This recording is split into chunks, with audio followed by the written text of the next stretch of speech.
So you guys remember when I did that video of YouTubers that fell off? Well, I had a lot of comments from that video and a lot of support, and I appreciate it. And basically, I'll be reading all of them. All of them today and giving my review on them. I'm not telling you to follow me or anything, but if you want to, do your thing. Here's my first comment. Way William Johnson equals 3 was the literal actual most sub channel, so much that he made a second channel for music called Your Favorite Martian that also went viral. Now he's not even an afterthought to this new era, and people generally don't know who he is. I understand that, but he is still kind of known now as like the true crime guy. But I definitely do understand what you're talking about with the fall off, because there's one point of time when he was battling PewDiePie for the most subs ever, bro. It was crazy. I'll never forget you, Way William Johnson. Also, he's the one who did the lightsaber meme as well. He's the GOAT. This is the GOAT he's talking about right here.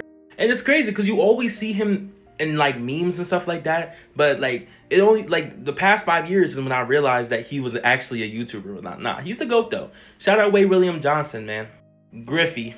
I already said in my comments how I was going to respond. I said heavy on Griffey. He went too much into the politics instead of just stayed a comedian online, which is true, bro. Because when the whole Heavily thing happened, he was like making a bunch of videos defending him and stuff like that. And I'm like, bro, you're too much into the politics. You just got to lock in and do comedies again. And then now he's just he does a bunch of jokes on politics now. I'm just like, it doesn't feel the same. T. Nichols, let's not even get into the T. Nichols thing, bro. T. Nichols got done absolutely dirty because of an allegation that wasn't really even true. And I still really hope that he makes a comeback.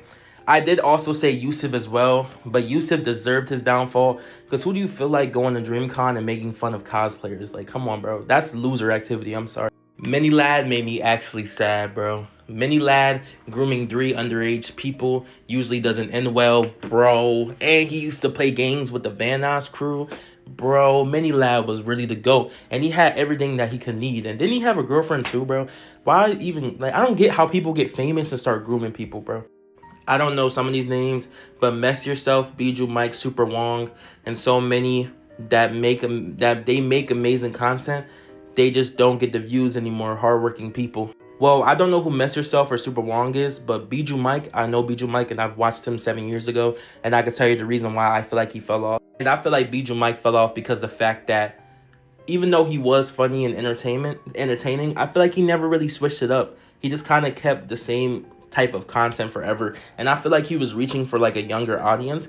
And younger audiences eventually grow up, and once they grow up, you kind of lose that center audience. You know what I mean? That's why I feel like he fell off. But at the end of the day, you see me sub to him. I've been sub to him since 2019. He's the GOAT. Undisputably, he's my GOAT. And I never mean no disrespect, but he should switch it up a little bit.